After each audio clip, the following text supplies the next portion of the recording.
Hi, in this video we'll be talking about the serviceability limit state in reinforced concrete beams, especially the deflection control. We'll be talking about how to calculate the short-term and the long-term deflections as well, and how to compare it and how to make sure that the deflection in the reinforced concrete beam is within the limit prescribed by the code. We have seen this diagram before as well. And before we have been mainly talking about the ultimate limit state, and as we know, the ultimate limit state is mainly about the prevention of the failure of the structure. So it can be a shear failure or a flexure failure or any different kinds of failure, but the main concern about for the ultimate limit state is that we don't want structure to fail. And another kind of limit state, as we talked before, is the serviceability limit state, where we are not talking about the ultimate failure of the structure, but mostly what we are concerned is the functionality of the structure. So it is this serviceability limit state is mainly when the structure member has not yielded yet, but it's mainly the day-to-day use of the structure. And for the serviceability limit state, there are three major kinds of serviceability limit state. One is excessive cracks. That means the structure during the day-to-day life should not have any excessive cracks, and it also should not have any excessive deflections, and also for some particular structures it should not have any excessive vibrations as well. It can be important for some particular structures as well. So we'll be talking more about the serviceability limit state today. Now the first one is the crack control of beams. As we know, for the reinforced concrete beam, the flexure cracks, we cannot avoid the flexure cracks. There will always be some hairline minor flexure cracks occurring in the beam, but what we have to make sure is that the cracks in the beam are within the prescribed limit and it does not create any structural damage, or it doesn't lead to any durability issues in the beam. So what AS3600 does for the crack control of the beams is that it has prescribed some detailings for the reinforced concrete beam, so that there won't be any excessive cracks in the beam. So it is prescribed in clause 8.6.1, as you can see here. So in AS3600, clause 8.6.1 covers the crack control of the beam. And the first point it says is that the tensile zone in the beam, the tensile reinforcement should be at least greater than the minimum reinforcement required. So we have to always check that whatever the tensile reinforcement that we have provided for the flexure capacity, it should at least be greater than the minimum reinforcement required by the given code. And another point given in the code is that the distance between the bottom of the beam and the side of the beam from the center of the reinforcement should not exceed 100 millimeter. And the third point given is that if there are any bars that are less than half the diameter of the largest bar, then we can neglect those bars as well. And the fourth point, the center to center distance between the bars should not be greater than 300 millimeter as well. And for the T beams and L beams, the reinforcement required in the flanges shall be distributed across the effective width. What it means is that if you have a T beam like this one, and if the reinforcement required is in the slab side of it, we have to make sure that the reinforcement is distributed along the flange of the beam, along the flange of the beam here. So if we make sure that these all conditions are satisfied, then AS3600 prescribes that there won't be any excessive cracks in the beam. So we have to make sure that these detailing conditions are satisfied to control the cracks. Now coming to the deflection, we also have to make sure that the beams do not have any excessive deflections.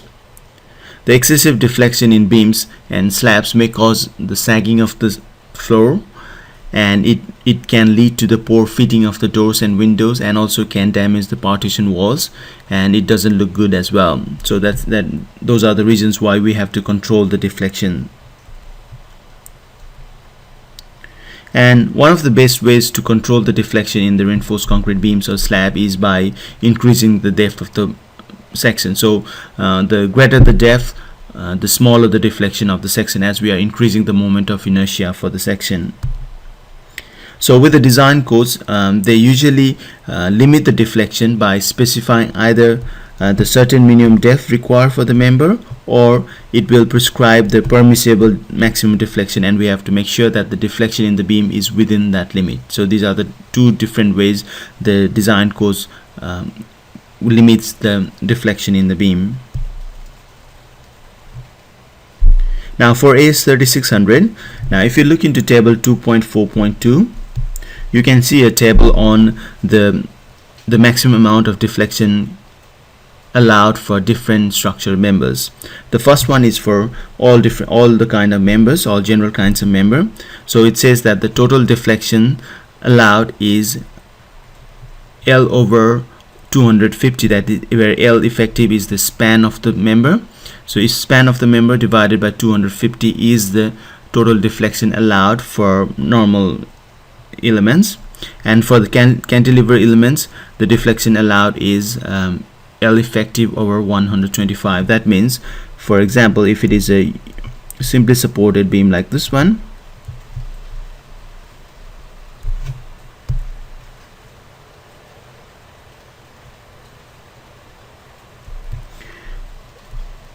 now this deflection, the maximum deflection at the center delta, should be less than L effective, which is the span of the beam, divided by 250. Now in the case of cantilever beams,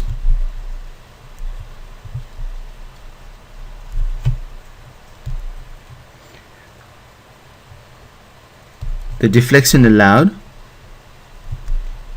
here, the maximum deflection is at the free end, should be less than L effective over 125. So that is what this clause gives us. And if we have any members that are supporting the masonry partitions, which makes the deflections very critical, then the deflection allowed is only 1 over 500, or for the cantilever it is 1 over 250. That is the ratio between the deflection and L effective is 1 over 500 for general cases, and 1 over 250 for cantilever cases. So this is what AS3600 prescribes as the maximum deflection allowed in different members. Now to calculate the deflections for the members, we have to know that there are two different kinds of deflection in a member for the reinforced concrete beams. The first one is the short-term deflection. This kind of deflection occurs immediately after the application of load. So once you apply the load, the beam will deflect, and this elastic deflection is the short-term deflection of the member. And another kind of deflection is the long-term deflection. So long-term deflection is basically the combination of this short-term deflection plus any extra deflection that is caused due to the creep and shrinkage in this section. So it is a combination of short-term deflection plus creep and shrinkage in the reinforced concrete members. So we have to make sure that both of these short-term and long-term deflections are within the limit prescribed by the table, which we'll talk about before. Now coming to the short-term deflections first. Short-term deflection is basically the elastic deflection. So we'll be using the elastic equations to calculate the short-term deflection. So you are familiar with this equation already. So these equations are derived from elastic analysis. So for a uniformly distributed load in a simply supported beam, the maximum deflection at the center, elastic deflection, is given by this equation. And for a fixed beam with a uniformly distributed load, again the elastic deflection is given by this equation. And for the cantilever beam with a uniformly distributed load, the maximum deflection at the free end is given by this equation. Now here what you need to note is that instead of the elastic properties EI, we are using the crack Young modulus as well as effective moment of inertia, because we need to take into account that the concrete has already cracked and there is also reinforcement in the concrete. So taking both of these into account, instead of using EI, we are using EC and I effective, and we'll be talking about how to find these EC and I effective in these equations. Now again, for other load combinations, these are the equations that you can use for finding the short-term deflections or the elastic deflections. So again, this one is a point load at the center. You can use the equation, this one, so you must be familiar with these equations already. And for the fixed support, the center deflection for the point load at the center is given by this equation, and for the for the cantilever beam, the deflection at the free end for the point load is given by these equations.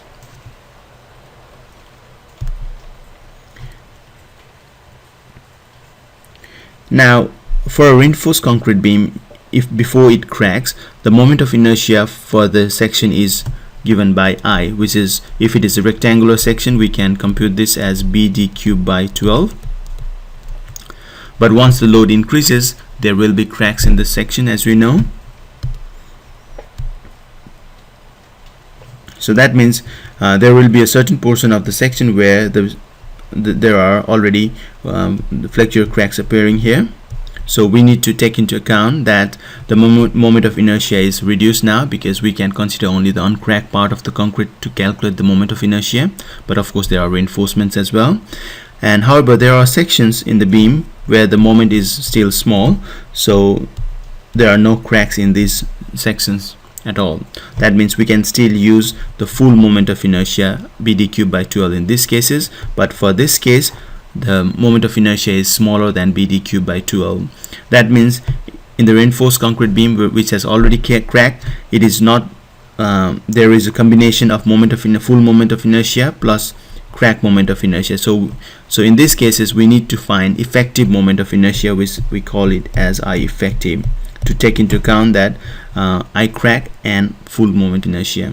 So we'll see how to find I effective for these crack sections. AS3600 clause number 8.5.3 gives this equation to calculate the effective moment of inertia, which takes into account the crack moment of inertia plus the full moment of inertia for the uncracked sections. Now here the I, as we talk, is the gross moment of inertia for the whole rectangular section. M crack here is the cracking moment, which you know how to find. M crack is basically the tensile strength of the concrete multiplied by the section modulus.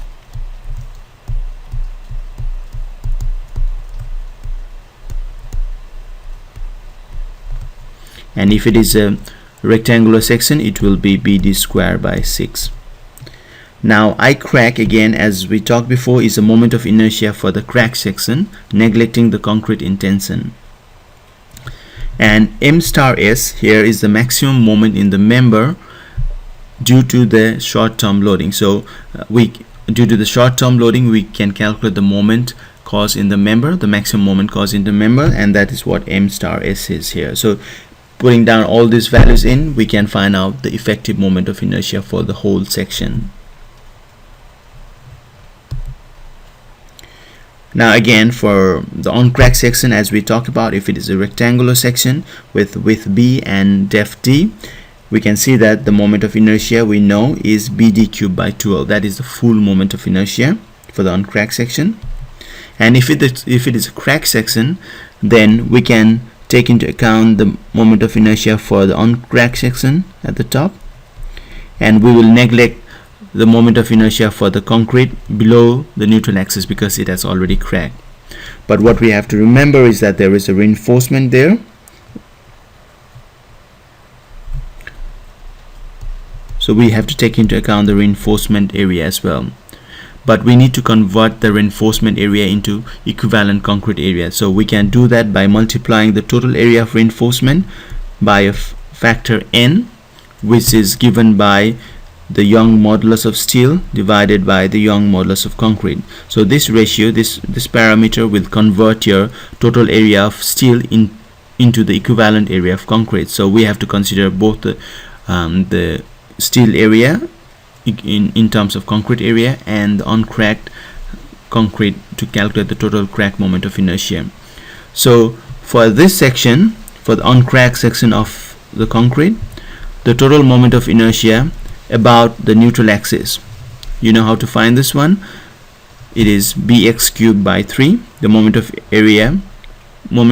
inertia of the rectangular section about the base of the section is bx cubed by 3.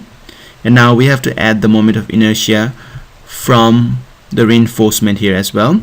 So the reinforcement, we take the moment of inertia about its own axis plus the distance between this the neutral axis and the neutral axis of the section itself. So we are neglecting the moment of inertia of the reinforcement about its own axis because it will be small, but we will still have to consider a multiplied by d square. So that will give you a total crack moment of inertia, I crack. So we use this crack back into this equation, and we can find out the I effective here. So once you know the I effective, going back into this equation, you know the Young modulus for concrete, and you know the effective moment of inertia here. So plugging back this equation, you can find out the short-term deflection.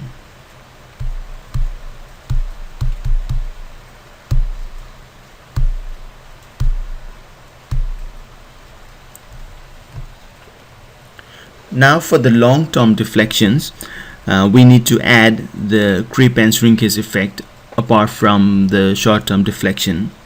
As you can see in the graph, so as soon as the load is applied, there will be a short-term deflection in the beam, and as the time increases, as the time elapses, and there will be the increase in the deflection due to the creep and shrinkage basically. And so the long-term deflection or the total deflection after a certain time will be the short-term deflection plus the deflection due to the creep and shrinkage, which is given by this parameter. So KCS here is the creep and shrinkage deflection parameter,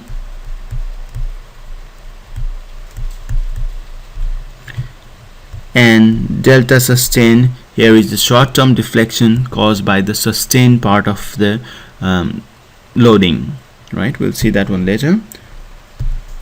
So that means again the total deflection in a beam, the long-term deflection, is the summation of the short-term deflection due to the load plus the long-term deflection due to the creep and shrinkage. Now KCS here is a factor to take into account the creep and shrinkage, which can be computed by this equation, which is prescribed in clause 8.5.3.2 in AS3600.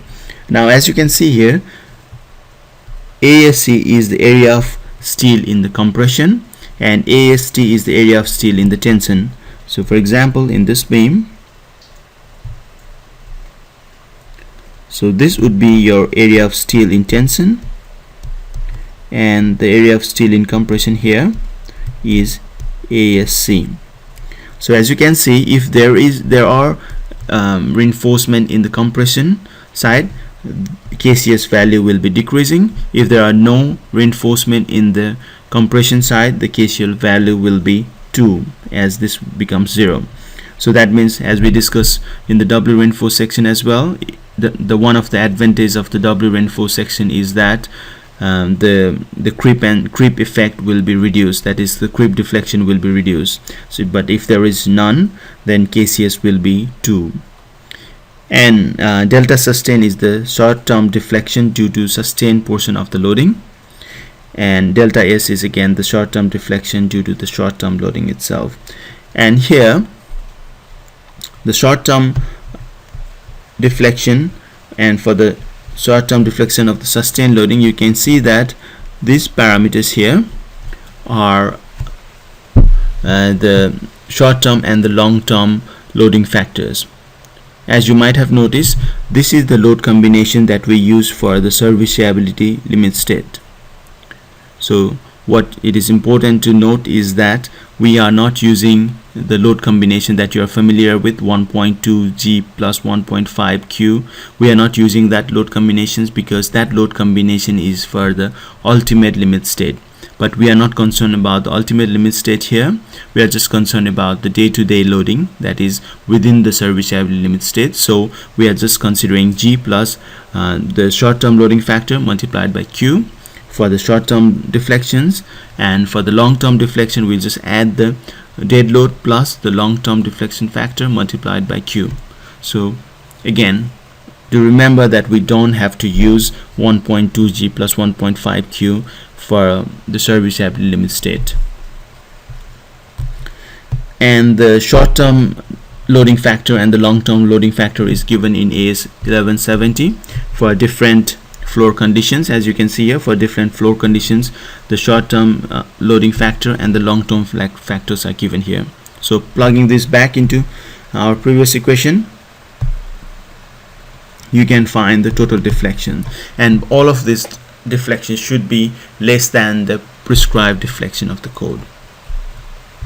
So this is how we can find the short-term deflection and the long-term deflection, and this deflection should be less than what is allowed by the code. So that's how we can control the deflection in the reinforced concrete members.